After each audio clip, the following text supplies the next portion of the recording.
ഒന്ന് സംസാരിക്കാമെന്ന് വിചാരിച്ചു. സാറില്ലാത്ത ഒരു വർഷം, ഈ ആ ഒരു വർഷക്കാലം ഈ സാറിനെ എപ്പോഴൊക്കെയാണ് മനസ്സിൽ നഷ്ടപ്പെട്ടു എന്നും വല്ലാത്ത ഒരു വേദനയും പ്രയാസവും വളരെ പെട്ടെന്ന് തോന്നുന്ന സന്ദർഭങ്ങൾ ഏതൊക്കെയായിരുന്നു? ആദ്യത്തെ ഒരു 3 മാസം, ആദ്യത്തെ ഒരു 3 മാസമേ ഞാൻ മിക്കവാറും ഒരു ഫ്രോസൺ സ്റ്റേജിലായിരുന്നു. അപ്പോൾ എനിക്ക് എൻ്റെ മനസ്സിലോട്ട് എല്ലാ മാനസികമായിട്ടും ബ്രെയിൻ, നമ്മുടെ ബുദ്ധിപരമായിട്ടും എല്ലാം അങ്ങ് ശാരീരികമായിട്ടും ഡെഡ് അവസ്ഥ പോലെ ആയിരുന്നു.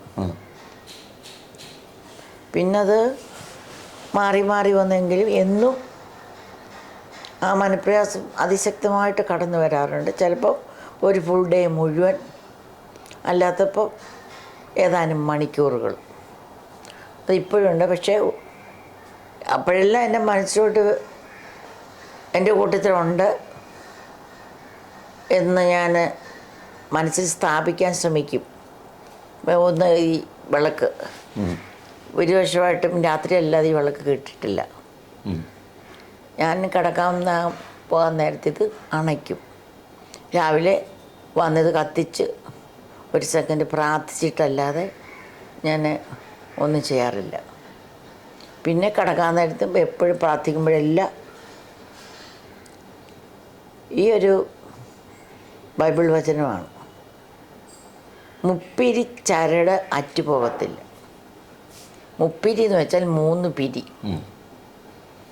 മുപ്പിരി ചരട് വേഗത്തിൽ അറ്റുപോകത്തില്ല എന്നാണ് വാക്യം. അത് സഭാപ്രസംഗിലുള്ളൊരു വാക്യമാണ്. അതെനിക്ക് വാക്യമൊന്നും എൻ്റെ മനസ്സിലോട്ടൊന്നും ഞാൻ വെച്ച് പ്രാർത്ഥിച്ച വാക്യമൊന്നുമല്ല. കുഞ്ഞ് മരിച്ചു കുറേ 2-3 മാസം കഴിഞ്ഞതായിട്ടാന്ന് തോന്നുന്നു. അതിനുശേഷം 3 മാസം കഴിഞ്ഞ ശേഷം എൻ്റെ മനസ്സിലോട്ട് ഈ വാക്യം വന്നു: മുപ്പിരി ചരട് അറ്റുപോകത്തില്ല. എവിടെയാണെന്നോ ഒന്നും എനിക്കറിയത്തില്ല. അതിങ്ങനെ മനസ്സിൽ കിടന്നു. ഒരു ദിവസം പ്രാർത്ഥന എനിക്കത് വെളിപ്പെട്ട് കിട്ടി. അത് സഭാപ്രസംഗം എന്ന പുസ്തകത്തിലുണ്ട്, ബൈബിൾ പല പുസ്തകങ്ങളുണ്ട്. അപ്പോൾ എനിക്കിപ്പോഴും ആ ഒരു വാക്യം മനസ്സിലോട്ട് വരുമ്പോഴാണ് മുപ്പിരി ചരടിൻ്റെ അർത്ഥം എന്ന് വെച്ചാൽ ഭർത്താവും ഭാര്യയും ദൈവവും. അത് അറ്റുപോകാൻ പറ്റില്ലല്ലോ, ദൈവത്തിന് മരണമില്ല. അതുകൊണ്ടാണ് അതെനിക്ക് വലിയ ഒരു ആശ്വാസം തരുന്ന ഒരു വാക്യമാണ്. ഈ ഇത്രയും നാളായി ചേച്ചിയുടെ മനസ്സിൽ ഇങ്ങനെ ഇത് നിറഞ്ഞു നിൽക്കുന്നു, അത്രയും സ്നേഹം അല്ലെങ്കിൽ അത്രയും സാമീപ്യവും സ്നേഹവും തരാൻ സാറിന് കഴിഞ്ഞിട്ടുണ്ടായിരുന്നു ഈ ആൾക്കൂട്ടത്തിനിടയിലും? ഒരിക്കലും ഇല്ല. എന്നോട് പറഞ്ഞിട്ടുണ്ട്, എനിക്ക് ഭാവിയോട് നീതി പുലർത്താം. ഞാൻ ചോദിച്ചു, ഇത്രയൊക്കെ മതിയോ?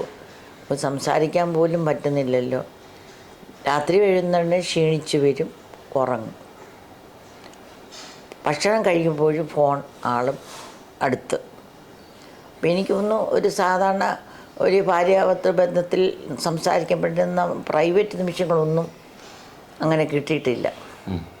പിന്നെ ഞാൻ വീട്ടിലെ കാര്യങ്ങളൊക്കെ ചോദിക്കുന്നത് ഫോണിൽ കിടാ. അപ്പോഴേ കുറച്ചുകൂടെ അപ്പോൾ പറയും ഒരു സെൻറ്റൻസ് പകുതിയാകുന്നതിന് ഞാൻ പറഞ്ഞു ഞങ്ങൾ വന്ന് വരുമ്പോൾ സംസാരിക്കും. പക്ഷേ ഭാര്യയുടെ സംസാരം ഉണ്ടാകത്തില്ല, ആ സംസാരം ഉണ്ടാകത്തില്ല. എന്നാൽ അങ്ങനെയാണ്. ഈ വിവാഹം കഴിച്ച നാൾ മുതൽ തന്നെ അന്ന് മന്ത്രിയായിട്ടല്ലേ ആദ്യമായിട്ട് ഉമ്മൻചാണ്ടി മന്ത്രിയാകുക. ഉമ്മൻചാണ്ടിക്ക് പ്രൊഫഷണലായിട്ട് അത് പ്രൂവ് ചെയ്യണം ഞാൻ നല്ലൊരു മന്ത്രിയാന്ന്. അപ്പം നാച്ചുറലി അവഗണിക്കുന്നത് ഭാര്യയാണ്. പക്ഷെ അന്ന് അതൊന്നും ഇതുപോലെ തിരിച്ചറിയാനുള്ള ഒരു ബുദ്ധിശക്തിയൊന്നും എനിക്കില്ല. എനിക്ക് ഒരു വലിയ ആളിൻ്റെ ഭാര്യയായി ഇല്ല, ആ വിചാരവും ഇല്ലായിരുന്നു. രാജിവെക്ക് ഞാൻ പറഞ്ഞുകൊണ്ടിരുന്നത് എപ്പോഴും പറയുമായിരുന്നു.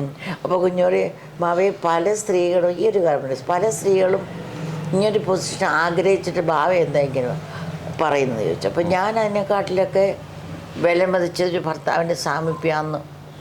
ഇന്നാണെങ്കിൽ അത് തന്നെയാണ്. ഇന്നിപ്പോൾ വ്യത്യാസമുള്ളത് എൻ്റെ ഭർത്താവിൻ്റെ ഒരു നല്ല സ്ഥാനം, അർഹിക്കുന്നൊരു സ്ഥാനം, അർഹിക്കാത്ത സ്ഥാനം വേണ്ട, കിട്ടണം ഞാൻ ആഗ്രഹിച്ചിട്ടുണ്ട്. പക്ഷേ പല സ്ഥാനങ്ങളും ഉമ്മൻചാണ്ടി തേടി എത്തുക നാച്ചുറൽ ജസ്റ്റിസായിട്ട്. പുള്ളി എപ്പോഴും കുഞ്ഞെപ്പോഴും മാറി മാറി പോകുന്നതായിട്ട്. ഈ കേരളം തന്ന ഒരു സ്നേഹം, കേരളം കാണിച്ച ഒരു വികാരം, അതൊരു വലിയ സമ്മാനമല്ലേ? വലിയ ഡെഫിനറ്റായിട്ടൊരു വലിയ സമ്മാനമാണ്. അത് തന്നെയല്ല അവരുടെ ആ കണ്ണുനീര്, രാഷ്ട്രീയക്കാർ വലിയ ആൾക്കാരൊക്കെ ഒരുപാട് മരിച്ചിട്ടുണ്ട്. ഈ ഒരു വർഷമായിട്ടും തോരാത്ത കണ്ണുനീരും ഉണ്ട്, പുരുഷന്മാർക്കും ഉണ്ട്. അതൊരു വലിയ സമ്മാനം തന്നെയാണ്. അത് തന്നെയല്ല ഞാനും പിള്ളേരും എവിടെ പോയാലും കിട്ടുന്ന ഒരു സ്നേഹത്തിൻ്റെ മാസ്മരികത, അത് ഭയങ്കര. അത് ഞാൻ മനസ്സിലാക്കിയത്, ഞാൻ രാഷ്ട്രീയക്കാരിയല്ലെന്നറിയാം നിങ്ങൾക്കാർക്കും. ഞാൻ ഒരിക്കൽ പോലും ഉമ്മൻചാണ്ടി മന്ത്രി ആയിരിക്കുമ്പോഴോ മുഖ്യമന്ത്രി ആയിരിക്കുമ്പോഴോ ഒന്നും ഒരു ഓഫീസറുടെ അടുത്ത് വിളിച്ച് ഞാൻ ഇന്നയാളുടെ ഭാര്യ എനിക്ക് ചെയ്ത് ഞാൻ പറഞ്ഞിട്ടില്ല. പക്ഷേ ആ ഇലക്ഷൻ ഇപ്പം നമ്മൾ BJP പോകുന്നു എന്നൊരു മക്കൾ പോകുന്നു എന്ന് പറഞ്ഞപ്പോൾ ഞാൻ നിർബന്ധിക്കപ്പെട്ടു അതല്ലെന്ന് പ്രൂവ് ചെയ്യാൻ, പറയാൻ. അങ്ങനെ ഇലക്ഷൻ ഇറങ്ങി. അപ്പോഴാണെങ്കിൽ 30 പ്രോഗ്രാം, 7 ഡിസ്ട്രിക്റ്റ്, 2000 കിലോമീറ്റർ ഞാൻ സഞ്ചരിച്ചത് എങ്ങനെയാണെന്ന് എനിക്കറിയത്തില്ല. ഞാൻ കണ്ടൊരു മാനം ആൾക്കാരുടെ സ്നേഹമാണ്. ഉമ്മൻചാണ്ടി ഒരു 15 കിലോമീറ്റർ സെൽഫി എവിടെ പോയാലും അതിനിങ്ങനെ തള്ളുക. അപ്പോൾ ഉമ്മൻചാണ്ടി കിട്ടേണ്ട ആ ഒരു സ്നേഹം അവർ ഉമ്മൻചാണ്ടിയുടെ ആബ്സെൻസിൽ ഉമ്മൻചാണ്ടിക്ക് കൊടുക്കേണ്ട സ്നേഹം എനിക്ക് തരുന്നു. ഈ ഉമ്മൻചാണ്ടി സാറിനെ ഓർത്ത് ഇത്രയും ആളുകൾ കരയുമ്പോൾ ഉമ്മൻചാണ്ടി സാർ എപ്പോഴെങ്കിലും കരഞ്ഞിട്ടുണ്ട്? എന്തെങ്കിലും ഒരു വികാരപരമായ സംഗതി? വികാരം ഉമ്മൻചാണ്ടിക്ക് ഒന്ന് 3 അവസരങ്ങളിൽ ഞാൻ ഉമ്മൻചാണ്ടി വിതുമ്പുന്നത്, അത് പാമ്പാടി റമ്പാച്ചൻ, റമ്പാച്ചൻ മരിച്ചപ്പോൾ ഉമ്മൻചാണ്ടിയോട് 2 വാക്ക് പറയാൻ പറഞ്ഞപ്പോൾ പുള്ളി പതറിപ്പോയി. അതിന് മുമ്പ് പെങ്ങടെ മോൻ മരിച്ചപ്പോൾ ഉമ്മൻചാണ്ടി വിഷമിച്ചു, കരഞ്ഞ പോലെയായി. പിന്നെന്നുള്ളത് 1984 ഒക്ടോബർ 31 കുഞ്ഞിൻ്റെ ബർത്ത്ഡേക്ക് ഞങ്ങൾ അന്ന് കേക്ക് മുറിച്ച് ഓർക്കില്ല. എന്നാലും ഞങ്ങൾ രണ്ടും കൂടെ ഞാൻ ബാങ്കിലിറങ്ങി, കുഞ്ഞ് സെക്രട്ടേറിയറ്റിലും പോയി. എന്നോടൊപ്പം വിളിച്ചു. 10:30 മണി നേരത്താന്ന് തോന്നുന്നു. ഒരിക്കലും സാധാരണ കുഞ്ഞ് എന്നെ വിളിക്കാറില്ല. എന്നെ ബാങ്കിൽ വിളിച്ചിട്ട് ഇങ്ങനെ പതറിയ സ്ഥലത്ത് വല്ലാത്ത വോയിസിൽ പറഞ്ഞു, ഇന്ദിരാഗാന്ധിക്ക് വെടിയേറ്റു. അത് ഭയങ്കര ടോണായിരുന്നു. ആ 3 സന്ദർഭങ്ങളല്ലാതെ അമ്മ മരിച്ചപ്പോൾ ക്ഷീണിച്ച ഇരിക്കുന്നത് കണ്ടു, കരയുന്ന ഞാൻ കണ്ടിട്ടില്ല. അങ്ങനെ കരയുന്ന ഈ അകാരണമായി ഉമ്മൻചാണ്ടി സാറിന് ഈ വേട്ടയാടിയപ്പോഴും അല്ലെങ്കിൽ അത്തരം വേദനിപ്പിച്ച സന്ദർഭങ്ങളിലൊക്കെ ഉമ്മൻചാണ്ടി സാർ എങ്ങനെയായിരുന്നു ആ ദിവസങ്ങളിൽ? അദ്ദേഹത്തിന് ഒരു ദേഷ്യവികാരമോ സങ്കടവികാരമോ അനീതിയുടെ ആ ഒരു റെസ്പോൺസോ ഒന്നും കണ്ടിട്ട് അദ്ദേഹം വളരെ ശാന്തനായിരുന്നു. ഒന്നും മിണ്ടിയിട്ടില്ല. ആ മുഖത്തുനിന്ന് ഒന്നും വായിച്ചെടുക്കാൻ പറ്റത്തില്ലായിരുന്നു എനിക്ക് പോലും. ഭയങ്കര ശാന്തരായിരുന്നു. ചേച്ചിയോട് ദേഷ്യപ്പെട്ടിട്ടുണ്ടോ? അങ്ങനെ ദേഷ്യപ്പെടാറില്ല. കുഞ്ഞിൻ്റെ അമ്മ ഒരിക്കൽ പോലും 32 വർഷം അമ്മയുടെ കൂട്ടത്തിൽ ജീവിച്ചു. അപ്പം ഞങ്ങൾ കൂടെ ജീവിച്ചാലും മിക്ക അമ്മയായിട്ട്. അമ്മ അതിനുശേഷം മരിച്ചു. പക്ഷെ ഒരു പ്രാവശ്യം പോലും ഈ അമ്മ എന്നോടല്ല ആരോടും ദേഷ്യപ്പെട്ട് ഞാൻ കണ്ടിട്ടില്ല. അതേ സ്വഭാവം ഈ മോന് കിട്ടിയത്. ആരെയും കുറ്റം പറഞ്ഞിട്ടില്ല. പതിഞ്ഞ ശബ്ദത്തിലേ സംസാരിക്കത്തുള്ളൂ അമ്മ. ഈ രാഷ്ട്രീയത്തിലെ അല്ലാതെയുള്ള എന്തെങ്കിലുമൊക്കെ ആരോടും പറയാത്ത രഹസ്യങ്ങൾ? ഒന്നും പറയത്തില്ല. എന്നോട് ഒരു രഹസ്യവും പറയത്തില്ല. പുള്ളി എനിക്ക് തോന്നുന്നു ആരോടും ഒരു രഹസ്യവും പറയത്തില്ല. അവരുടെ അടുത്ത ഫ്രണ്ട്സോടൊക്കെ അവരുടെ കാര്യങ്ങളൊക്കെ പറയുമായിരിക്കും. പുള്ളി ആ രഹസ്യം സൂക്ഷിച്ചു. എപ്പോഴും ഒക്കെ പ്രാർത്ഥിക്കും. അതുപോലെ സെക്കൻഡൊക്കെ മുമ്പ് എൻ്റെ കാറിലൊക്കെ ഇരിക്കുമ്പോഴും പള്ളിയിൽ പോകുമ്പോഴും. അവസാന കാലങ്ങൾ ഒരു 10 വർഷത്തിലൊക്കെ ഞങ്ങൾ കൈ കൊടുത്ത് പിടിച്ച് സന്ധ്യയ്ക്കും രാവിലെയൊക്കെ പ്രാർത്ഥിക്കാറുണ്ട് ഉള്ളപ്പോൾ. ഉം. അപ്പോഴും ഒരു 5 മിനിറ്റ് കഴിയുമ്പോഴത്തേക്ക് എൻ്റെ കയ്യിൽ നിന്ന് പിടിവിടാൻ തുടങ്ങും. ഞാൻ പുറുക്കെ പിടിക്കും കൈ. ആ. ഈ ആൾക്കൂട്ടവും ആളുകളുമായിരുന്നു സാറിൻ്റെ ഒരു ലഹരി. അതെനിക്ക് മനസ്സിലായി. ഇത്രയും രോഗിയായ ഞാൻ സ്ട്രോക്ക് വന്ന് 2 പ്രാവശ്യം ഹാർട്ട് ഫെയിലിയർ വന്ന് നടക്കാൻ പറ്റാത്ത ഞാൻ കൈ പിടിച്ചാൽ നടക്കുന്നത്.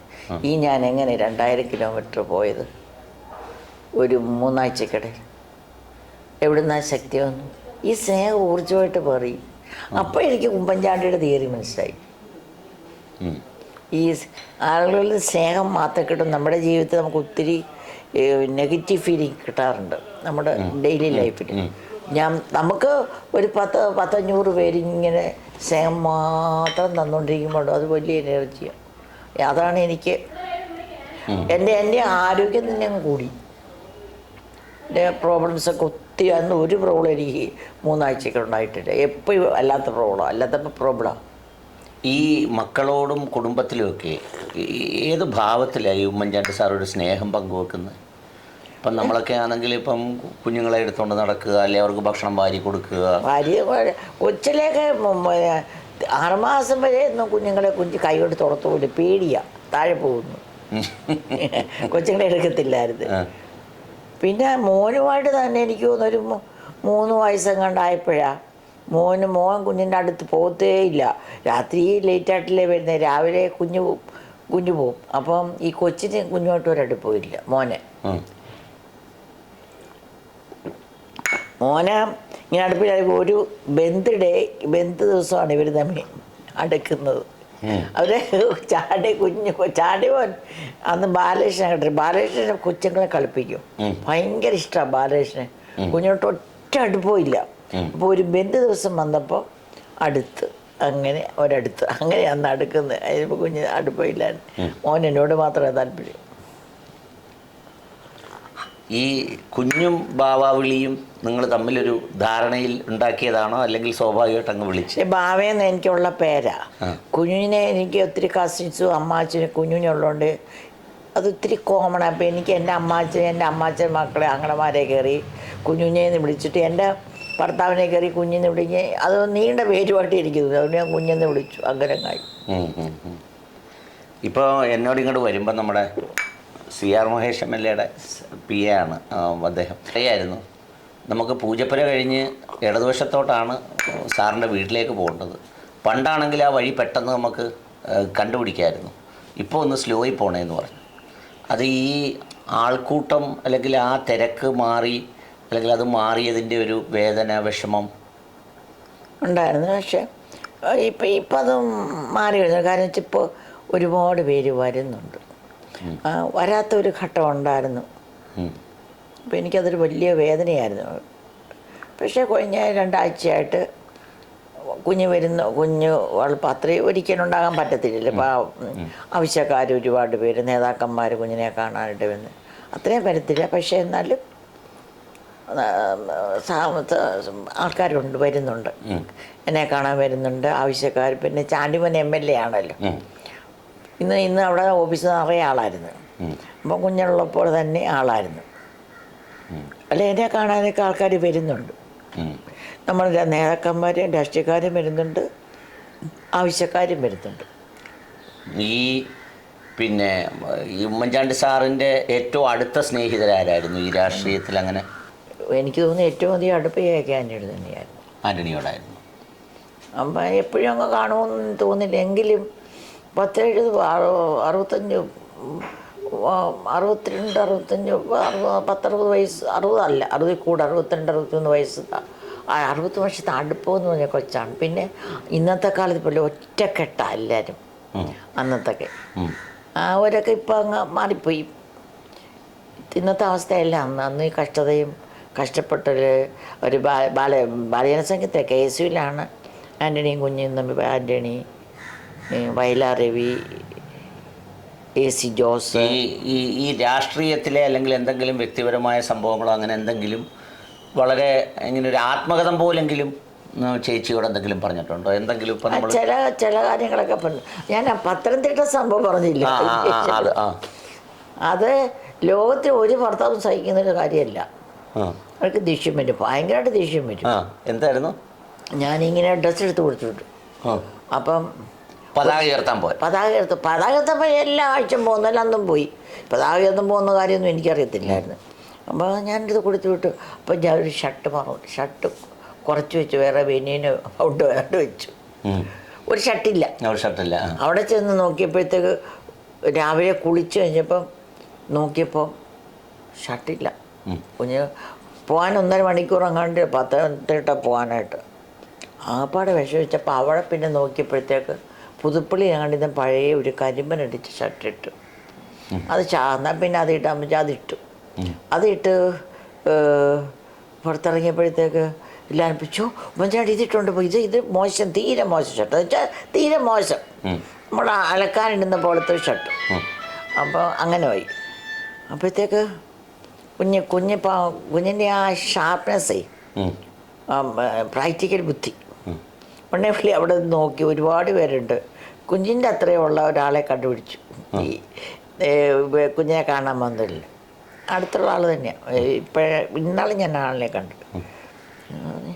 താൻ വന്നേ, താൻ ഇവിടുത്തെ നിന്ന് എൻ്റെ ഷർട്ട് താൻ എൻ്റെ ഇവിടുത്തെ കയറിക്കേ എന്ന് പറഞ്ഞാൽ കാറേ കയറ്റി, കാറേ കയറ്റി. കാറയോട് പോയപ്പോൾ ഈ ഷർട്ട് കണ്ടിട്ടുള്ളൂ. അയ്യോ ഉമ്മൻചാണ്ടി തീരെ മോശം, ഇതിടാൻ കൊള്ളത്തില്ല. എന്നാൽ തന്നൊരു കാര്യം ആ ഷർട്ടിങ് ഊരുത്ത ആ ഷർട്ട് ഊരി കുഞ്ഞിട്ടിട്ട് ഈ ഷർട്ട് അയാളെ കണ്ടിടിച്ചു. എന്നിട്ട് പരേഡെല്ലാം കഴിഞ്ഞിട്ട് വന്നിട്ട് ഷർട്ട് തിരിച്ച് കൊടുക്കുക ചെയ്തു. എന്നാൽ അതിൻ്റെ ഏറ്റവും രസം എന്നറിയാം, ഇതൊന്നും എന്നാൽ പിന്നെ ഏത് ഭർത്താവാണേലും ആ സെക്രട്ടറി വിളിച്ച് 2 ഫയറിങ് ചെയ്യും. പിന്നെ ഉറപ്പായിട്ടും ചെയ്യും, ഒരു മന്ത്രിയല്ലേ. പക്ഷെ കുഞ്ഞൊന്നും ചെയ്തില്ല, ഞാനിത് അറിയുന്നുമില്ല. അത് കഴിഞ്ഞ് 2-3 ദിവസം കഴിഞ്ഞ് ഇവിടെ വന്നപ്പോഴത്തേക്ക് ഒരു ദിവസം എന്നോട് പറഞ്ഞ്, അത് പുള്ളി അങ്ങ് കഥയായിട്ട് പറയാം ഇത്. ഞാൻ നോക്കിയപ്പോൾ ഷർട്ടില്ല. ഞാനിങ്ങനെ ഒരാളെ ഇങ്ങനെ വിളിച്ച്, അതെല്ലാം എനിക്ക് വിഷമമുണ്ടാകാത്ത രീതിയിലാണ് പറയുന്നത്. ഞാൻ ഇങ്ങനെ ഷർട്ട് ഇങ്ങനെ മാറി നല്ല കാര്യമൊക്കെ നമ്മൾ. അപ്പോൾ ഞാൻ ഓർക്കുന്ന ഉമ്മൻചാണ്ടിയുടെ ഒരു ക്ഷമയുടെ അളവേ, ആർക്കാണ് എന്നെ ദേഷ്യം വരും. പിന്നെ അതുപോലെ വേറെ 1-2 ഒഫീഷ്യലുകളുടെ കാര്യത്തിലൊക്കെ അമൃത എക്സ്പ്രസ് ഇപ്പം ഞാനാണ് ഉമ്മൻചാണ്ടി വലിയ അത്. പിന്നെ ഞാൻ അതൊരു ആൾക്കാർ ഉണ്ടാക്കിയൊരു കഥയെന്നല്ല, ഇത് ഞാൻ ശരിക്കും പ്രതിയാണ്. മറ്റ് അമൃത എക്സ്പ്രസ് ഞാൻ CED ഓഫീസറാണ്. അപ്പം നമുക്ക് വിമൻ മെമ്പർഷിപ്പ്, എൻ്റർഷിപ്പ്, വിമൻ എംപവർമെൻറ്റാണ് എൻ്റെ ജോലി. അപ്പോൾ അത് എനിക്കന്ന് തൃശ്ശൂർ പോകണം. ഡിസ്ട്രിക്ട് കളക്ടറായിട്ട് ഒരു മീറ്റിംഗ് ഉണ്ട് ഈ പിന്നെ വിമൻസ് ഡേയുടെ. അതിനായിട്ട് എനിക്ക് പോകണമെങ്കിൽ രാത്രി ഒറ്റയ്ക്ക് ട്രെയിനിൽ പോകാൻ പേടിയാണ്. അപ്പോൾ എനിക്കിങ്ങനെ പോകണം, കുഞ്ഞുകൊണ്ട് എൻ്റെ അടുത്ത് വരാൻ തയ്യാറായി. അതാണ് പിന്നത് ഞങ്ങളൊരു ഇടത്ത് പോയി പാമ്പിടിച്ച കുഞ്ഞിനെ പിടിച്ച് ഞാൻ കൊണ്ടുപോയിട്ട് അവസാനം ഭയങ്കര കോൺട്രവേഴ്സി ആയാലും ഒരു ഉമ്മൻചാണ്ടി ഒരു സ്ത്രീയുടെ കൂടി സഞ്ചരിച്ചെന്നും പറഞ്ഞു. അപ്പോൾ എനിക്കന്ന് ഭയങ്കര സങ്കടമായിരുന്നു. എപ്പോഴും ഞാൻ പറയും, കുഞ്ഞെ ഞാനായിട്ടാണല്ലോ കുഞ്ഞിനെ ഇങ്ങനെ മനപ്രയാസം. അങ്ങനെ ഒരു വിഷമമൊന്നുമില്ല, അത് അങ്ങനെ വേറൊരാളുടെ അല്ല സസ്പെൻഡ് ചെയ്യാൻ പോയപ്പോൾ ഞാൻ പറഞ്ഞു, കുഞ്ഞെ നമുക്ക് സസ്പെൻഡ് ചെയ്യണം, ഒരാളുടെ ജീവിതമല്ലേ പോട്ടെ. ഇയാൾക്ക് എന്തോ കാരണം അത് കുഞ്ഞിനോട് പറയുന്നില്ല. അപ്പോൾ ചോദിച്ചു എന്തെങ്കിലും ഇയാൾ തെറ്റ് ചെയ്തിട്ടുണ്ടോ. പുള്ളി ഓഫീസായിട്ട് കാര്യം എന്നോട് പറഞ്ഞു. അപ്പം ഞാൻ കുഞ്ഞ് തെറ്റൊന്നും ചെയ്തിട്ട് നമ്മളായിട്ട് ഒരാളുടെ ജീവിതം കളയുന്ന എന്തിനാ, സസ്പെൻഷൻ ഒന്നും പോകണം. ആൾ സസ്പെൻഡ് ചെയ്യാൻ പോയതാണ്, സസ്പെൻഡ് ചെയ്തില്ല. പിന്നെ കുഞ്ഞിൻ്റെ ജീവിതത്തിൽ ഏറ്റവും വലിയൊരു ഭാര്യയായിട്ടങ്ങേര് മാറി. അതിനപ്പുറം പറയാനൊന്നും ശരിയല്ല പേര് പറയുന്നത്. അതെനിക്ക് വലിയ വിഷമം ഉണ്ടാക്കിയതാണ്, വലിയൊരു വിഷമം ഉണ്ടാക്കി. അതും ഞാൻ കുഞ്ഞിനോട് പറഞ്ഞിട്ടുണ്ട്, കുഞ്ഞ് ഞാൻ കാരണമല്ല ഇങ്ങനെ സംഭവിച്ചത്. പിന്നെ സരിതയെപ്പോലും ഒരാളെപ്പോലും ഒരു വാക്ക് പറഞ്ഞിട്ടില്ല. ഏറ്റവും ശത്രുവിനുള്ളവനും രാഷ്ട്രീയക്കാരോ സരിതയാണല്ലോ പുള്ളിക്ക് ഏറ്റവും ഉണ്ടാക്കി ഒന്നും പറഞ്ഞിട്ടില്ല, ഒരക്ഷരം. എന്തെങ്കിലും വേദന ചേച്ചിയോട് പറഞ്ഞിട്ടുണ്ടോ അതിനെക്കുറിച്ച്? എന്തെങ്കിലും ഈ ആ സരിതയുടെ കാര്യം സരിതയുടെ ഒന്നും പറഞ്ഞില്ല. ഞാനിന്ന കാര്യം കുഞ്ഞിനെ കാണുമ്പോൾ എങ്ങനെയാണ് ഇദ്ദേഹം സഹിക്കുന്നത്? എനിക്ക് ഭയങ്കര വിഷമമാണ്. കുഞ്ഞ് ഇത്രയും നല്ലൊരു വ്യക്തി, ബാത്റൂമിൻ്റെ ഫ്രണ്ടിൽ പോലും ആൾക്കാരുണ്ട്, ഒറ്റയ്ക്ക് ഒരു മിനിറ്റ് പോലും ഇരിക്കാത്തൊരു വ്യക്തിയെക്കുറിച്ച് എനിക്കറിയാം. പുള്ളിക്ക് എങ്ങനെയാണ് പെണ്ണുങ്ങൾ ഡീൽ ചെയ്യുന്ന ആ ഒരു ചിന്തയൊന്നും നടന്നുമല്ല. എൻ്റെ ജനം എന്ന് പറഞ്ഞ ആൾക്ക് ഇങ്ങനെയൊരു സ്ത്രീയെക്കുറിച്ച് ചിന്ത ഉണ്ടാകുക, അത് ക്ലിപ്പോസ് ചെയ്യാന്നൊക്കെ പറഞ്ഞാൽ അത് ക്ലിപ്പോസ് ഈസ് ഓപ്പൺ ടു ഓൾ. എല്ലാവരും എപ്പോഴും എല്ലാ വാതിലും തുറന്നു കിടക്കുന്ന ബാത്റൂമിൽ പോലും ആളാണ്. അപ്പോൾ ആ ബാത്റൂമിൽ പോയ ആളാണെങ്കിൽ അങ്ങനെ നടക്കുന്ന ആളെക്കുറിച്ച് ഇങ്ങനെ പറയുമ്പോൾ ഇദ്ദേഹം എന്തുമാത്രം വിഷമിക്കും. പക്ഷെ ഒരിക്കൽ പോലും എനിക്ക് എന്നോട് പറയും, എനിക്ക് വേറെ ഈ കാര്യത്തിലല്ല, ഒരുപാട് ദുഃഖങ്ങളുണ്ട്, ഒരുപാട് വിഷമങ്ങളുണ്ട്. ഞാനത് പറഞ്ഞാൽ ഭാവിക്ക് ടെൻഷൻ കൂടും, അസുഖം കൂടും. എന്നോടൊന്നും പറയത്തില്ല, പിള്ളേരോടും പറഞ്ഞിട്ടില്ല. അവിടെ ഞങ്ങളുടെ വീട്ടിൽ എന്ത് വിഷമം വന്നാലും അങ്ങനെ ഇങ്ങനെ കുഞ്ഞമ്മയൊന്നും അതൊക്കെ ഉള്ളിൽ ഒതുക്കുന്നുണ്ടായിരുന്നു. ഉള്ളി ഒതുക്കിയാണത് രോഗമായിട്ട് മാറിയത്. അതെ, അതൊരു മാനസികമായ ഒരു വേട്ടയാടൽ കൂടി ആ രോഗത്തിലുണ്ട്. മാനസികമായ വേട്ടയാടൽ. അതിന് ശേഷമല്ല പുള്ളിക്ക് തൊണ്ട 2014 ഇങ്ങനൊരു മഴ കണ്ടു. അപ്പോൾ ഡോക്ടർ ജോൺ പണിക്കർ കുറേ നോക്കിയിട്ട് പറഞ്ഞു ഇത് ക്യാൻസറാണ്, സാധ്യത കൂടുതലാണ് എന്ന് പറഞ്ഞ് മഴയുണ്ട്. അപ്പം നമ്മുടെ ജോണി നെല്ലൂർ രാജുവിദ്യൻ അങ്കമാലി രാജുവിദ്യനെ കുറിച്ച് എന്നോട് ഞാൻ ചോദിച്ചു. ജോണി വിദ്യൻ നല്ലൊരു വൈദ്യനാണ്. അദ്ദേഹത്തോട് ഞാൻ ചോദിച്ചു, ഇങ്ങനെ എനിക്ക് പ്രാണം കൊണ്ട് നിൽക്കാൻ പറ്റില്ല എന്ന് പറഞ്ഞു. നമുക്കൊരു പിന്നെ സിദ്ധ കൊടുത്തു നോക്കാം, CM. അങ്ങനെ ഈ 20 ദിവസവും കണ്ടാന്ന് തോന്നുന്നു. 7 ദിവസം സിദ്ധ സ്ട്രോങ് ആയിട്ട് കൊടുത്തുള്ളൂ. അപ്പോൾ പുള്ളി ഇങ്ങനെ രാജു ഇങ്ങനെ കുഞ്ഞു പോകുമ്പോൾ മീറ്റിങ്ങിലെല്ലാം പുറകെ നിൽക്കും. പുള്ളിക്ക് എന്തെങ്കിലും തലയുറക്കോ എന്തെങ്കിലും ഇഫക്റ്റ് കൊടുക്കും. പക്ഷെ എന്തായാലും ഒരുപാട് ബാധിച്ചു. ഈ മരുന്നും കൊടുത്തു. 21 ദിവസം കഴിഞ്ഞ് നമ്മുടെ പെറ്റ് സ്കാൻ ചെയ്തു. പെറ്റ് സ്കാൻ ചെയ്തപ്പോൾ ഒന്നുമില്ല, പിന്നെ നെഗറ്റീവാണ്, ഒരു ക്യാൻസർ ഒന്നുമില്ല. അത് കഴിഞ്ഞ് ജോൺ മുണ്ടക്കൻ ക്ലിപ്പോസ് വന്ന് ഇതിട്ട് നോക്കി ത്രോട്ടിൽ, ആ മുഴ അവിടെ ഇല്ല. അങ്ങനെ ഉണ്ട്. ആ മുഴ വരാനുള്ള കാര്യം ഈ മാനസികമായ വിഷമമായിരുന്നു, സമ്മർദ്ദമായിരുന്നു. ആദി വ്യാധിയാ നമ്മൾ കേട്ടിട്ടില്ല. ആ രോഗം ഞാൻ പിന്നെയും പല രാഷ്ട്രീയക്കാരിലും അതുപോലെ സംഭവിച്ചിട്ടുണ്ടെന്നുള്ളത് അക്യുപ്രഷറിസ്റ്റ് എന്നോട് പറഞ്ഞിട്ടുണ്ട്. അതിങ്കരമായ മാനസിക വിഷമം നമുക്കുണ്ടായാൽ പോരെങ്കിൽ ഇദ്ദേഹം ആരോടെങ്കിലും പറയത്തുമില്ലല്ലോ, അതല്ലേ പ്രശ്നം. ആരോടും തുറന്നു പറയത്തില്ല. അപ്പോൾ പിന്നെ കരുണാകരൻ സാറൊക്കെ ചെയ്ത പോലെ 2-3 മണിക്കൂർ പൂജാമുറി ചെലവഴിക്കുന്നില്ല. അത് ഏത് കാരണം അങ്ങനെ ദൈവത്തോട് ഒന്ന് പറയുമ്പോൾ നമുക്കതൊരു വലിയൊരു അങ്ങനെ മണിക്കൂറുകൾ പറയുന്നുമില്ല. സത്യത്തിൽ ഈ പുള്ളിയെക്കുറിച്ചൊന്നും ഓർക്കാതെ ജീവിച്ചു പോയൊരു മനുഷ്യനാന്ന് പറഞ്ഞാൽ സത്യം. പുള്ളിയെക്കുറിച്ച് വ്യക്തിപരമായി പുള്ളി അങ്ങനെ ഈ ഒരു ഒഴുക്കിൽ ആൾക്കൂട്ടത്തിൽ ആരവത്തിൽ ഇങ്ങനെ നേരം വെളുത്ത് രാത്രി വരെ ചുറ്റുപാടുമുള്ള ജനങ്ങൾ നിശ്ചയിക്കുന്ന ഷെഡ്യൂൾ അനുസരിച്ച് ഭക്ഷണം കഴിച്ച് അതുപോലെ ഉറങ്ങി അല്ലേ. കഷ്ടപ്പാടും അലച്ചിലും ഉറക്കമുള്ളപ്പം പട്ടിണിയും മറ്റുള്ളവർക്ക് വേണ്ടി ചെയ്തൊരു വ്യക്തിയാണ് ഉമ്മൻചാണ്ടി. അങ്ങനെ അദ്ദേഹത്തിൻ്റെ ആരോഗ്യവും പോയി. പക്ഷേ ഇതിലൊക്കെ മാനസികമായിട്ട് ഊർജം കണ്ടെടുത്തി. ഇപ്പോൾ ചികിത്സിച്ചില്ല എന്നൊക്കെ പറയുന്ന ചുമ്മാതല്ലേ? ചികിത്സിച്ചില്ല എന്ന് പിന്നെ ഈ 2015 തൊട്ട് 2021 വരെ അന്ന് കണ്ടാണ് ജോൺ പണിക്കർ പോയി ചോദിക്കും. 2021 വരെ 2019 ജന്മയിൽ പോയി നോ ക്യാൻസർ നോ ലീഷൻ എഴുത്തന്ന് ഇവിടെ പേപ്പറിലെല്ലാം വന്നതല്ലേ. പിന്നെ അത് കഴിഞ്ഞ് ചികിത്സിച്ചില്ല എന്ന് പറയുമ്പോൾ നിംസ് രാജഗിരി ഹോസ്പിറ്റലിൽ നമ്മളെ രാജഗിരി പോയി മിലിറ്ററി പോയി രാജഗിരി പോയി അതെല്ലാം ജർമ്മനിയിൽ പോകുന്നതെല്ലാം ഫിക്സ് ചെയ്ത ശേഷമാണ് ചികിത്സിച്ചില്ല എന്ന് പറയുന്നത്. അപ്പോൾ അതിനത് ആ സീക്വൻസ് കൂടി ഇല്ല. അത് കഴിഞ്ഞിട്ട് ഞങ്ങൾ ജർമ്മനിയിൽ പോയിട്ട് വന്ന് അതൊക്കെ ഇപ്പം തന്നെയാണ്. പിന്നെ അത് പറയാം.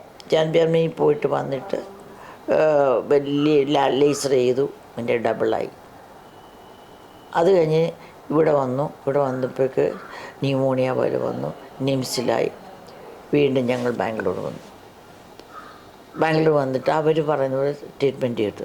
അപ്പോൾ ട്രീറ്റ്മെൻറ്റ് കൊടുത്തില്ല എന്ന് പറഞ്ഞിട്ട് നമ്മൾ ട്രീറ്റ്മെൻറ്റ് കൊടുത്തോണ്ടിരിക്കുന്നിടത്ത് തന്നെ ട്രീറ്റ്മെൻറ്റ് കൊടുത്തില്ല എന്ന് പറഞ്ഞു വിടുന്നത്. നിംസ് ഹോസ്പിറ്റലിലല്ലേ കുഞ്ഞു പോകുന്നത്. രാജഗിരി ലിറ്റിപ്പോൾ ഒരു 10 ഫയൽ എൻ്റെ ഇരിപ്പുണ്ട് ഉമ്മൻചാണ്ടി ചികിത്സ. ഈ സാറിന് അവസാനം അല്ല അത് മരിക്കുന്നത് തന്നെ ഉമ്മൻചാണ്ടിക്ക് ഒത്തിരി ഫാക്ടേഴ്സാണ്. അതിനകത്ത് മെയിനായിട്ട് ഫാക്ടർ മാനസികമാണ്. ഇവിടെ ഉമ്മൻചാണ്ടിയെ കൊണ്ട് പക്ഷേ പണ്ട് പുള്ളിയുടെ ഹെൽത്ത് 2020 ശേഷം കൊറോണ വന്ന ശേഷം കണ്ടമാനം പോയിരുന്നു. പ്ലസ് ആ 2000 രാഷ്ട്രീയ സംഭവവികാസങ്ങൾ ഈ രണ്ടും ഉമ്മൻചാണ്ടിയുടെ ഹെൽത്തിനെ ഭയങ്കരമായിട്ട് ബാധിച്ചിട്ടുണ്ട്. അതിപ്പോൾ 2015 തൊട്ട് 2021 അന്ന് ഈ പബ്ലിസിറ്റി കമ്മിറ്റിയുടെ ഇലക്ഷൻ പ്രപ്പാനയുടെ ചെയർമാനാണ്. 30 പ്രോഗ്രാം കൂടിയ ആൾ. അന്ന് അസുഖം ഉണ്ടെങ്കിൽ ഇങ്ങനെ പോകത്തില്ലല്ലോ, പോയി.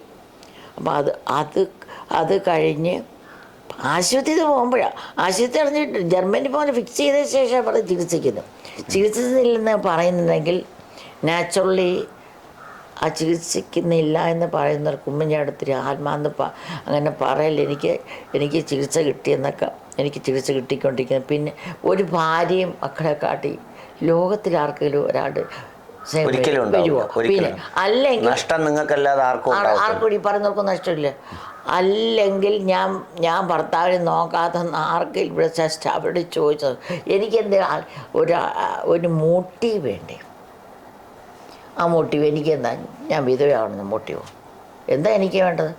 എൻ്റെ ഭർത്താവിനെ എങ്ങനെയാണ് നോക്കിയിട്ട് ലോകത്തിൽ ഭാര്യമാർ ഇങ്ങനെ. ഉമ്മൻചാണ്ടി സാറിന് അവസാനം ഈ മരിച്ചു പോകുമെന്നുള്ളത് ഉറപ്പായിട്ട് അറിയാമായിരുന്നു? ഇല്ല. എനിക്ക് പക്ഷെ ജർമ്മനി പോകുന്ന പുള്ളി പറഞ്ഞു ഞാൻ മരിച്ച എനിക്ക് ഓണൊന്നും വേണ്ട. അപ്പം ഞാൻ പറഞ്ഞു എന്തോ കുഞ്ഞ് പറയുന്നു. ഞാൻ മരിച്ചപ്പോൾ ഇച്ചായം 93 വയസ്സ് ഓണറൊന്നും വേണ്ടെന്ന് പറഞ്ഞു. അന്ന് പറഞ്ഞു. പിന്നെ ഡയറി എഴുതി വെച്ചു. പറഞ്ഞു ഞാൻ പറഞ്ഞു കുഞ്ഞെന്തോ ഈ പറയുന്നത്. ഞാൻ മരിച്ച് ഡയറിയിലും അത് എഴുതി വെച്ചു. ഡയറി വെച്ചു. അത് മറിക്കൂട്ടം ഉണ്ടെന്ന് തോന്നുന്നു. അത് മതി എന്ന് പറഞ്ഞു.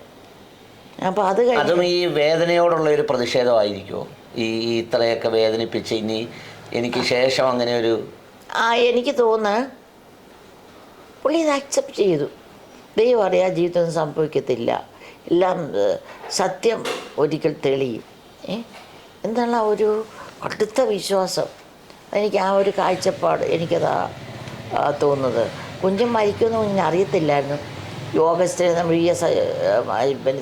ശിവകുമാറിൻ്റെ മോടെ കല്യാണം എഴുതി വെച്ചിരുന്നു. അപ്പം ഞാൻ പറയുവാൻ നമുക്ക് ഇതെല്ലാം മാറിയിട്ട് വീട്ടിൽ ഒരു IC റൂം ഉണ്ടാക്കി, അവിടെ എത്തുമ്പോൾ IC റൂം ഉണ്ടാക്കി നമുക്കൊരു കാരവൻ എടുത്തിട്ട് ആൻ്റണിയും സുധീരനെയും വേലാറിയും എല്ലാം കൂട്ടി നമുക്ക് കന്യാകുമായിട്ട് കാസർഗോഡ് വരെ പോകണം. അപ്പോൾ കുഞ്ഞിന് ഭയങ്കര സന്തോഷമായിരുന്നു കേൾക്കുമ്പോൾ.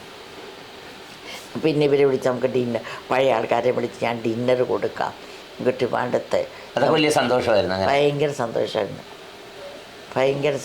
അപ്പോൾ ശരിക്കും ഈ അന്ത്യയാത്രയിൽ പോലും ഒത്തിരി സന്തോഷിച്ചിട്ടുണ്ടാവും. തീർച്ചയായിട്ടും ആത്മാവധി ഇപ്പോൾ ഇഷ്ടംപോലെ അങ്ങ് 100 കണക്കിന് ഫങ്ഷൻസ് അല്ലേ കുഞ്ഞിനെ ചൊല്ലി, കുഞ്ഞിൻ്റെ ഓർമ്മയ്ക്കായിട്ടുള്ള. അപ്പം നന്മ ചെയ്യുക, സഹായിക്കുക അന്ന് വെച്ച് വെച്ച് പറഞ്ഞ് 10 ക്യാൻസർ രോഗികൾക്ക് നിങ്ങൾ സഹായം ചെയ്യണം. അപ്പോൾ അച്ചു ഇപ്പോൾ നമുക്ക് അന്നൊന്നും മരിച്ചു പോകുമെന്ന് അറിയത്തില്ലല്ലോ. എവിടെ വെച്ച് പറഞ്ഞു? SCG ബാംഗ്ലൂർ വെച്ച്. ആ ഒരു മുറിക്കകത്ത് ഞങ്ങൾ 3 മാസം ഞങ്ങൾ കുഞ്ഞും ഞാനും മറിയക്കുട്ടി നേഴ്സും ഇവിടുന്ന് നിംസിൽ നേഴ്സിനെ വിട്ടു, പിന്നെ ഹോം നേഴ്സും പിന്നെ ജയെ, ഞങ്ങൾ 5 പേര് ആ മുറിയോ 3 മാസം കഴിഞ്ഞ് അവർ തന്നെ പറഞ്ഞു നിങ്ങൾ ഇവിടുന്ന് പൊയ്ക്കോ അവിടെ പോകുമ്പോൾ. ഈ അന്നേരവും പറയുന്നത് 10 ക്യാൻസർ രോഗികളെ സഹായിക്കണം. 10 ക്യാൻസർ, അതെനിക്ക് ഈയിടെ ഓർമ്മ വന്നു. ഇങ്ങനെ പറഞ്ഞിട്ടുണ്ട് 10 ക്യാൻസർ സഹായിക്കാം. അപ്പം അച്ചു തമാശ, അപ്പം നമുക്കിത് 10 ക്യാൻസർ ഞങ്ങൾ സഹായിച്ചോളാം, പക്ഷെ അപ്പം അതിൽ നമുക്കിതെന്നൊക്കെ കാര്യമാണ്. പക്ഷേ ഇമ്മ്യൂണോതെറാപ്പി സൈഡ് ഇഫക്റ്റ്, പിന്നെ ഉമ്മൻചാണ്ടിയെ മലയാളികളെ കാണാത്ത എനിക്ക് പോലും അപ്പോഴത്തേക്ക് മലയാളിയെ കാണുന്ന ഭയങ്കര ഒരു ആഗ്രഹം എനിക്ക് പോലും ഉണ്ടായി അവിടെ പോയി കിടന്നപ്പോഴാണ്. അപ്പോൾ കുഞ്ഞിങ്ങനെ ആൾക്കാരെ നടുക്ക് കിടന്ന ഒരാളെ ആരെയും കാണാതെ 5 മാസം 4.5 മാസം സംസാരിക്കാതെ എങ്ങനെ ഇരുന്ന് ആ മാനസികമായിട്ടുള്ള വിഷമം ഹാർട്ട് ഫെയിലാണല്ലോ അദ്ദേഹം മരിക്കുന്നത്. ഹൃദയാലയം എന്ന് പറഞ്ഞാൽ ചന്മിയ മിഷൻ തൊട്ടപ്പുറത്ത് ആശുപത്രി ഉണ്ട്. അങ്ങോട്ട് ഒരു രാത്രി മുഴുവൻ അവിടെ അങ്ങനെ മരിക്കും. അത് യഥാർത്ഥത്തിൽ ഒരുപാട് നാൾ കാണാതിരുന്ന് മിണ്ടാതിരുന്നപ്പം കടുത്ത വേദന ഉണ്ടായിട്ടുണ്ട്. മാനസിക ദേഹത്തൊരു വേദന അന്ന് ഒറ്റ വേദന കുഞ്ഞിലില്ലായിരുന്നു. എപ്പോഴും ഞങ്ങളിരിക്കും. ഞങ്ങൾ വിഷമില്ലാതെ ഒരു വോൾക്കേനായിരുന്നു ഞങ്ങൾ വാക്തിമറുതും ഞാൻ്റെ മറിക്കുട്ടേ മനസ്സിൽ ഞങ്ങളാണ് ഫുൾ ടൈം ഉണ്ടായിരുന്നത്. അച്ചും ചാണ്ടി വന്നും പോയി നിൽക്കുകയല്ലായിരുന്നു. അപ്പോൾ അങ്ങ് കുഞ്ഞൊന്ന് ചുമയ്ക്കുമ്പോഴത്തേക്ക് അത് ഇത് എല്ലാം ട്യൂബ്സ്, ഇവിടെ നിന്നും ന്യൂട്രീഷൻ കയറ്റുന്നു ദിവസം 6 മാസം കിടക്കും. അതെല്ലാം ഇൻഫെക്റ്റഡായി യൂറിൻ ഇൻഫെക്ഷൻ വന്നു, ജനറൽ ഹെൽത്ത് പോയി, വീൽ ചെയറായി, പിന്നെ നടക്കാൻ മേല, പിന്നെ വീൽ ചെയറായി, പിന്നെ കിടന്ന് ഫിസിയോതെറാപ്പിയൊക്കെ ചെയ്ത് 5-6 തെറാപ്പികളൊക്കെ ചെയ്തിട്ടും മനസ്സ് തളർന്നാൽ പിന്നെ എന്ത് ചെയ്യും? മനസ്സിലല്ലേ പോയി ഇദ്ദേഹം ജീവിച്ചതും വഴി. കുഞ്ഞിന് ഇവരെ കാണാത്ത വിഷമം, ആൾക്കാരെ കാണാത്ത ചോദിക്കും. ഞങ്ങൾക്ക് പോലും ഒരു വിഷമം ഉണ്ടായി ഉമ്മൻചാണ്ടി അതെങ്ങനെ താങ്ങും വെച്ചാൽ വളരെ ഭയങ്കര മാനസികമായിട്ട് തകർന്ന ഒരവസ്ഥയല്ല. പിന്നെ അതിൻ്റെ കൂടെ സ്വന്തം സഹോദരൻ, എല്ലാമായ സഹോദരൻ കള്ളം പറയുക, മരുന്ന് കൊടുക്കുമെന്ന് പറയുമ്പോൾ പുള്ളിക്ക് എന്നെക്കുറിച്ചൊക്കെ എന്തെങ്കിലും ആരെങ്കിലും, അത് ആൻ്റണി പറഞ്ഞപ്പോഴാണ് എനിക്കത് ആൻ്റണി എങ്ങനെ മനസ്സിലായത്. എന്നെക്കുറിച്ച് ഒരു വാക്കുപോലും ആരെങ്കിലും പറയുന്നത് കുഞ്ഞിന് ഇഷ്ടപ്പെടുന്നില്ല. അതിനെന്ത് കുഞ്ഞെന്ത് പറയുക, അത് ഞാനൊന്നും മിണ്ടാൻ പാടില്ല, ആരെങ്കിലും എഗൈൻസ്റ്റായിട്ട് പറയുമെന്നുള്ളൊരു പേടിയാണ് അത്. അപ്പോൾ പുള്ളി ഒരുപാട് ആ കുഞ്ഞിനെ അത് ഒരുപാട് കുടുംബത്തെ പുള്ളി വല്ലാതെ അങ്ങ് പബ്ലിക് ലൈഫിലേക്ക് വലിച്ചഴിച്ചിട്ടില്ല ഒരിക്കൽ പോലും. ആരെയും ഒന്നും ഞങ്ങൾക്ക് എത്രയോ പേരെ കുഞ്ഞിനറിയാം. ഇവിടെ വരുന്നവരെ അങ്ങനെ അല്ലാതെ ഞങ്ങൾ കുഞ്ഞിൻ്റെ ഒഫീഷ്യൽ ലൈഫിൽ മക്കളെയോ ഭാര്യയോ ഒന്നും ഇൻവോൾവ് ചെയ്തിട്ടില്ല, ഒരു കാര്യം പറഞ്ഞിട്ടുമില്ല. അപ്പോൾ ഈ ഉമ്മൻചാണ്ടിക്ക് ഒരുപാട് ഫാക്ടേഴ്സ്, മനസ്സ് മെൻ്റൽ ഫാക്ടറാണ് ഈ മരണത്തിന് മരണത്തിന് ഒത്തിരി കോൺട്രിബ്യൂട്ട് ചെയ്തത്. ഈ മാനസികമായ ഒരു മരുന്നും കൊടുക്കാതെ ഉമ്മൻചാണ്ടിയെ കൊണ്ട് ഇവിടെ മലയാളി എടുത്ത് പുതുപ്പള്ളി കൊണ്ടിരുത്തിയാൽ മതിയായിരുന്നു. അല്ല നിങ്ങളെ മലയാളിയെല്ലാം കണ്ടാൽ മതി. ഒരു 15 വർഷം സുഖമായിട്ട് ജീവിച്ചിരുന്നേ. പക്ഷെ അതിന് ഭയങ്കര സൈഡ് സ്ട്രോക്ക് വന്നു. പിന്നെ ജനറൽ ഹെൽത്ത് കംപ്ലീറ്റ് പോയി. അതിൻ്റെ കൂടുതൽ ഈ വിഷമം, ആൾക്കാരെ കാണാത്ത വിഷമം, സംസാരിക്കാൻ പറ്റാത്ത വിഷമം, ഒരു ശബ്ദവും പോയി, ആൾക്കാരെ കാണാൻ. ഉമ്മൻചാണ്ടി ആരെങ്കിലും പ്രത്യേകമായി വരാത്തതിൻ്റെ വേദന പറഞ്ഞിട്ടുണ്ടായിരുന്നു ഉമ്മൻചാണ്ടി? പറയാൻ പറ്റത്തില്ലല്ലോ, ഒന്നും സംസാരിക്കാൻ മേലല്ലോ.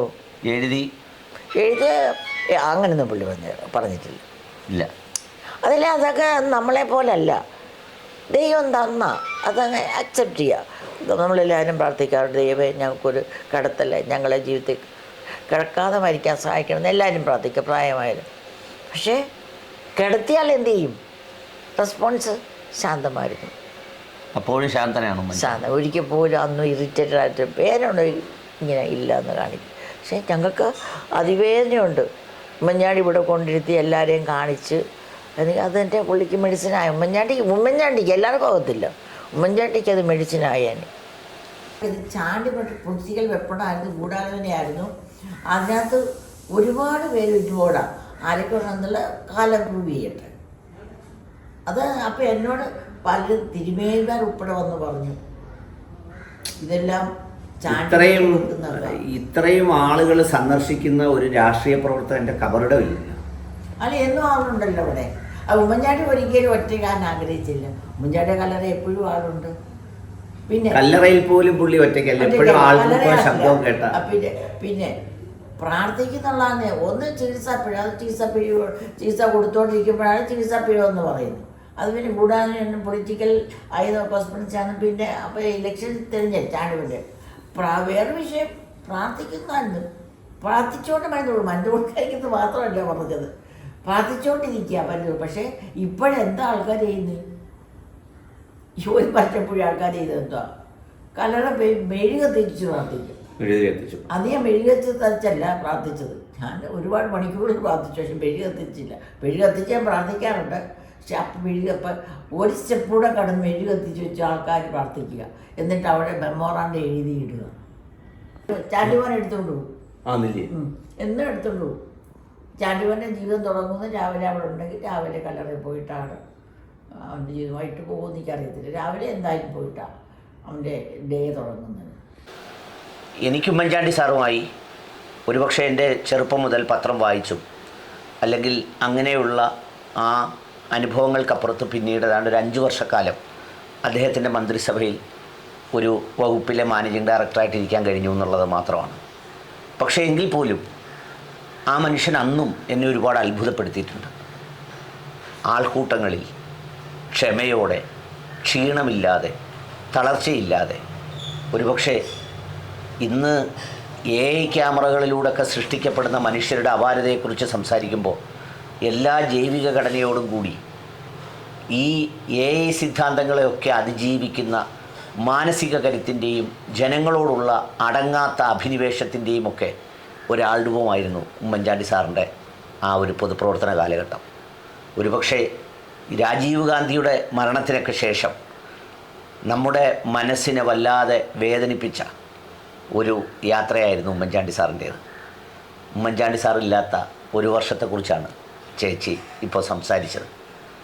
നമുക്കൊക്കെ അകലെ നിന്ന് കണ്ട ആളുകൾക്ക് അത്രമേൽ മിസ് ചെയ്യും ആ മനുഷ്യനെയെങ്കിൽ, ഒരുപക്ഷെ കേരളത്തിൽ ഇങ്ങനെയുള്ള ആളുകൾ മരിക്കുമ്പോൾ എല്ലാവർക്കും അവരുടെ കയ്യിലൊരു സെൽഫിയും എന്തെങ്കിലും ഒന്ന് ചെയ്തതിൻ്റെ ഒരു ചരിത്രവും പറയാനുള്ളത് ഉമ്മൻചാണ്ടി സാറിനെക്കുറിച്ച് മാത്രമാണ്. അപ്പോൾ നമുക്കൊക്കെ ഇത്രമേൽ വിഷമങ്ങൾ ഉണ്ടാവുമെങ്കിൽ ഒരുപക്ഷെ ഒപ്പമുണ്ടായിരുന്ന അല്ലെങ്കിൽ എല്ലാമായിരുന്ന ഉമ്മൻചാണ്ടി സാറിൻ്റെ വിയോഗം എത്രത്തോളം ആ മനസ്സുകളെ വേദനിച്ചിട്ടുണ്ട് എന്നുള്ളത് നിങ്ങൾക്ക് മനസ്സിലായിട്ടുണ്ടാവും.